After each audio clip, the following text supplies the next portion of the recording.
Mesdames, Messieurs, bienvenue à Dar el-Hout, qui est le musée océanographique de Salammbô et qui était une dépendance du musée océanographique de Monaco depuis sa fondation jusqu'à l'indépendance du pays. C'était une institution pédagogique qui visait l'étude de la faune marine tunisienne.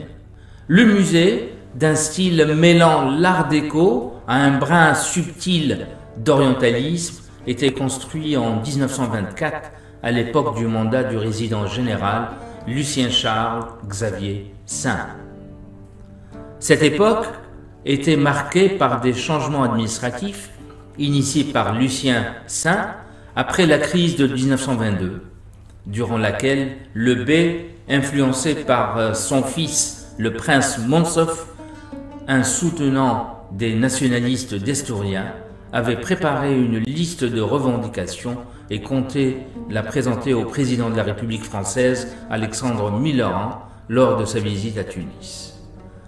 Quand on visite ce musée, donc on va découvrir une collection incroyable de la faune marine des côtes tunisiennes, plusieurs espèces vivantes, mais aussi des restes d'ossements, de baleines et de cétacés. On va retrouver aussi des cordages, donc puisqu'il s'agit de la pêche, entre autres, et puis des tortues, le mérou. Là, je vous emmène dans le département des oiseaux marins. La côte tunisienne, elle est très riche, plus de 1300 km de côte riche en matière halieutique, les cétacés, la pêche, elle est très abondante. Et d'ailleurs, c'est une très bonne raison d'avoir créé ce musée, cet institut de recherche scientifique et qui continue toujours de nous enrichir et nous éduquer.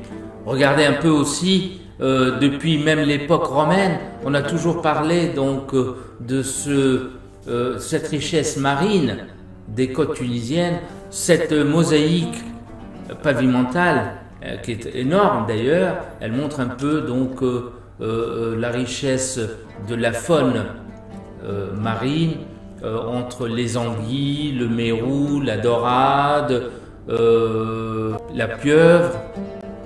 Je vous recommanderais aussi d'emmener vos enfants découvrir ce beau bâtiment. D'ailleurs, il n'y a pas que la collection, mais sur le plan architectural, c'est une leçon d'ailleurs d'architecture continue et qui reflète un petit peu cet art déco du début du XXe siècle.